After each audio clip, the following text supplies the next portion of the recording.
નમસ્કાર દર્શક મિત્રો, ધ લોકસત્તા શોમાં આપનું સ્વાગત છે।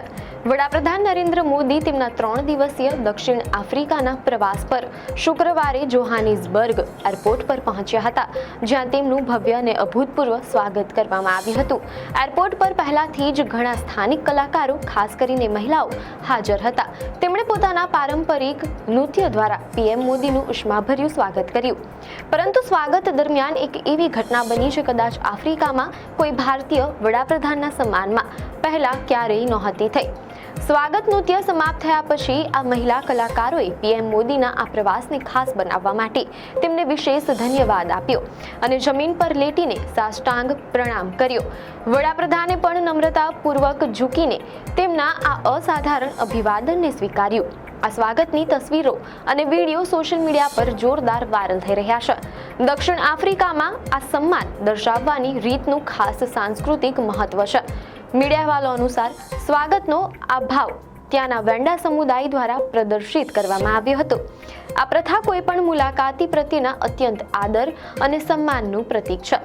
નોંધનીય છે કે દક્ષિણ આફ્રિકાના રાષ્ટ્રપતિ રામફોસા પણ વેન્ડા સમુદાયમાંથી જ આવે છે। તેથી આ સન્માન દ્વારા રાષ્ટ્રપતિ રામફોસા વડાપ્રધાન મોદી પ્રત્યેની પોતાની કૃતજ્ઞતા વ્યક્ત કરી રહ્યા હતા તેમ માનવામાં આવે છે। પીએમ મોદીએ દક્ષિણ આફ્રિકા પહોંચીને સોશિયલ મીડિયા પર માહિતી આપી કે તેઓ G20 શિખર સંમેલનથી સંબંધિત કાર્યક્રમો માટે જોહાનિસબર્ગ પહોંચી ગયા છે અને તેમનું ધ્યાન સહયોગને મજબૂત કરવા અને વિકાસ પ્રાથમિકતાઓને આગળ વધારવા પર રહેશે। વડાપ્રધાન મોદી દક્ષિણ આફ્રિકા દ્વારા આયોજિત થઈ રહેલી G20 લીડર્સ સમિટમાં ભાગ લેવા માટે જોહાનિસબર્ગ પહોંચ્યા હતા। આ સતત ચોથી વખત છે જ્યારે G20 શિખર સંમેલન વિકાસશીલ દેશોમાં યોજાયું હતું, જે ગ્લોબલ સાઉથ એટલે કે આફ્રિકા, એશિયા અને લેટિન અમેરિકાના વિકાસશીલ દેશો માટે એક મોટી સિદ્ધિ છે। આ સમિટમાં વડાપ્રધાન મોદી G20 એજન્ડા પર ભારતનો સ્પષ્ટ અને પ્રભાવશાળી દ્રષ્ટિકોણ દુનિયા સમક્ષ રજૂ કરશે। તેઓ શિખર સંમેલનના 3 મુખ્ય સત્રોમાં સંબોધન કરવાના છે। આ વર્ષે G20ની થીમ એકજૂટતા, સમાનતા અને સસ્ટેનેબિલિટી છે। મીડિયા અહેવાલો અનુસાર G20 શિખર સંમેલનના 3 મુખ્ય સત્રોમાં ભારતનું વલણ અને એજન્ડા સ્પષ્ટ છે। પ્રથમ સત્ર સમાવેશક અને સતત આર્થિક વિકાસ, કોઈ પણ પાછળ ન છૂટે પર કેન્દ્રિત છે, જેમાં અર્થવ્યવસ્થાનું નિર્માણ, વેપારની ભૂમિકા, વિકાસ માટેનું ધિરાણ અને વિકસતા દેશો પરના દેવાના બોજ જેવા મહત્વના મુદ્દાઓ પર ચર્ચા થશે। બીજું સત્ર એક સક્ષમ અને લચીલી દુનિયા G20નું યોગદાન વિષય પર આધારિત છે, જેમાં આપત્તિ જોખમ ઘટાડવા, ક્લાઇમેટ ચેન્જ, ન્યાયસંગત ઉર્જા પરિવર્તન અને વૈશ્વિક ખાદ્ય પ્રણાલીઓને મજબૂત કરવા પર વિચારણા કરવામાં આવશે।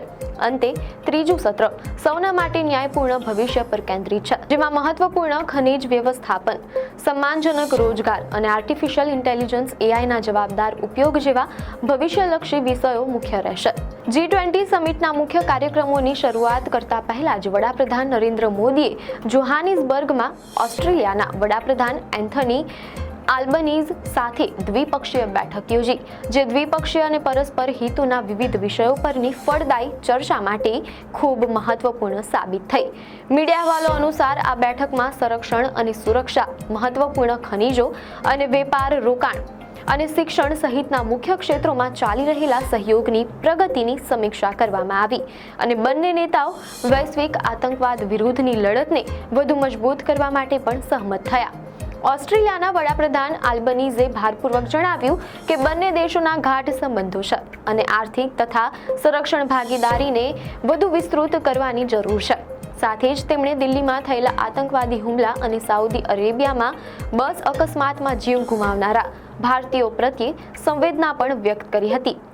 મીડિયા અહેવાલો અનુસાર આ દ્વિપક્ષીય બેઠકના એક દિવસ પહેલા જ ઓસ્ટ્રેલિયાના વિદેશ મંત્રીએ ભારતના વિદેશ મંત્રી ડોક્ટર S જયશંકર સાથે મુલાકાત કરીને ઇન્ડો પેસિફિક ક્ષેત્રની સ્થિરતા પર ચર્ચા કરી હતી। વડાપ્રધાન મોદીનો આ દક્ષિણ આફ્રિકા પ્રવાસ માત્ર G20 સમિટ પૂરતો સીમિત નથી, પરંતુ તે ભારતના વિશ્વભરના નેતાઓ સાથેના દ્વિપક્ષીય સંબંધોને વધુ મજબૂત કરવાની તક પણ આપે છે। પીએમ મોદીનો આ પ્રવાસ G20 થકી ગ્લોબલ સાઉથનો અવાજ વિશ્વ સમક્ષ વધુ જોરથી રજૂ કરવાની તક આપે છે। આ સમિટમાંથી શું પરિણામ આવે છે અને કયા મહત્વના કરારો થાય છે તેના પર સમગ્ર વિશ્વની નજર ટકેલી છે. આપને માહિતી સારી લાગી હોય તો વિડીયોને લાઇક અને શેર કરજો, ચેનલને સબસ્ક્રાઇબ કરજો.